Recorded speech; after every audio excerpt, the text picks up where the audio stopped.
We end today's show in Nashville, Tennessee, where the mayor recently introduced 4 new measures that attempt to protect free speech rights while also addressing what some call the city's Nazi problem. Nashville Mayor Freddie O'Connell also announced in July he's reopening a police investigation into 3 unsolved bombings in Nashville from the civil rights era. This all comes after Nashville journalist Betsy Phillips published a new book into the attacks titled Dynamite Nashville, Unmasking the FBI, the KKK, and the bombers beyond their control. In her book, Phillips writes, quote, just as Nashville was where civil rights icons like John Lewis, James Lawson, and Diane Nash began, Nashville's also where a network of racial terrorists began, unquote. Around the same time the book just came out, neo-Nazis marched through Nashville's downtown for the 3rd time this year. Many carried U.S. and Confederate flags. A viral video shows them yelling racist slurs at a group of black children. After the attack, the children and their parents spoke out. This is 10-year-old Detonio Wilson and his mother sharing the advice she gave him. I feel like it was racist because they were just saying bad words to us, and the police didn't do nothing. They were just telling us to go home. Don't leave it stuck in the back of your minds like that, because it will mess you up tremendously, like for a long time. For more on this, I spoke with Betsy Phillips about her new book, Dynamite Nashville, for which she spent nearly a decade trying to uncover the truth about the 3 civil rights-era bombings in Nashville that all went unsolved. The Hattie Cotton School in '57, as it was set to integrate. The Nashville Jewish Community Center in '58. Which had held integrated activities, and the home of leading civil rights lawyer and city council member Z. Alexander Luby in 1960. I asked Phillips to follow a trajectory from this year's neo-Nazi marches in Nashville back to the unsolved bombings that are now the focus of a newly assigned cold case detective with the Nashville police. One of the reasons that I'm really excited about the mayor reopening these investigations is that the Nashville police can do something now that Nashville police in the 50s could not do, which is make a bunch of long-distance calls. So one of the biggest impediments to solving these cases back in the day, and one that I, just because I have email, could easily overcome, is that I could contact Florida and see what records they had. I could easily email Birmingham and see what they had. And that's just not something that was really possible in the 1950s. So while everybody, throughout the South, they knew that there was this group, the Confederate Underground, because after they bombed something, they would call and take credit. So municipalities throughout the South wanted the FBI to step in because they're like, you have funding and you have the ability to do these kind of interstate investigations. And look, they're using the same name throughout the South for both these bombings of black institutions and bombings of Jewish institutions. So you figure out who they are and we'll stop them. And the FBI was just repeatedly was like, no, these are local matters. They're unconnected. They don't have anything to do with each other.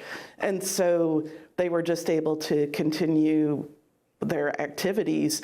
And, members of this network were even present in Birmingham in the week before the 16th Street Baptist Church bombing. So, the implications of not catching them while they're in Nashville were enormous for the nation. So let's get real specific. Of course, sure. The Birmingham bombing was 1963 in Alabama. Let's start with the Hattie Cotton School in 1957 that was set to integrate. What happened? Yes. Right. So John Casper, who was a racist activist, had been in town all month basically fomenting discord. And racists throughout the South, like Asa Carter, for instance, and Bill Hendricks from down in Florida, had come up to help him. The FBI heard from an informant, hey, these guys have dynamite, they're building a bomb. And then they heard again from the informant, my friend has seen the dynamite. The FBI did not share this with the Nashville police. So the day of school integration, protesters went to all the schools that they knew were integrating. No one knew ahead of time that Hattie Cotton was integrating because Patricia Watson's family didn't pre-register her, they just registered her the day of. So Hattie Cotton didn't have the same kinds of police presence that these other schools had. And that evening, after the first day of school, when police were trying to figure out, like, well, where do we need to be? What do we need to be keeping an eye on? They only went to the schools where there had been mild riots.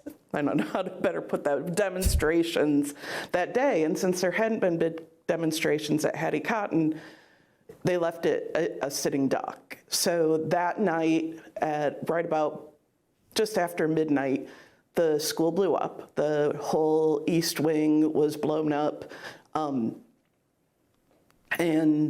then in the aftermath of that, one of the things that got me hooked on this, where I was like, oh, this is much more complicated than I realized, because in the FBI records, they talked about, like, we have these witnesses, we are not sharing them with the Nashville police.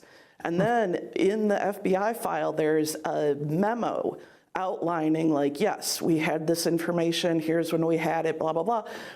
And someone had crossed through September 10th, the day of the bombing, and backdated it so that it looked like they had informed the Nashville police before the bombing that they knew that there was dynamite in town and this bombing plot. So that's when I was like, well, clearly this is a bigger story than just, like, racist blow up a school. Like, why is the FBI behaving this way? Why is the Nashville police behaving this way? And then as I'm going through the FBI file, towards the end of the file, I find a report that the FBI is hearing from an informant who did the bombing. And I'm like, wait, so they had a name, or two names actually, by the beginning of 1958, and yet these bombings are still unsolved. And then when you fast forward to the JCC, or the Jewish Community Center, in Nashville itself, that bombing is not really thought of as being one of these civil rights bombings. Like, people know about Hattie Cotton and they know about the Luby bombing, but they haven't really been viewing the JCC as part of that, even though after the JCC blew up, the bombers called the AP, the Tennessean, the Rabbi Silverman from the temple and said, we have just blown up your center of integration, and next we're going after the judge who approved Nashville school desegregation. So these bombers tried to make it as clear as possible that the JCC bombing was related to school integration.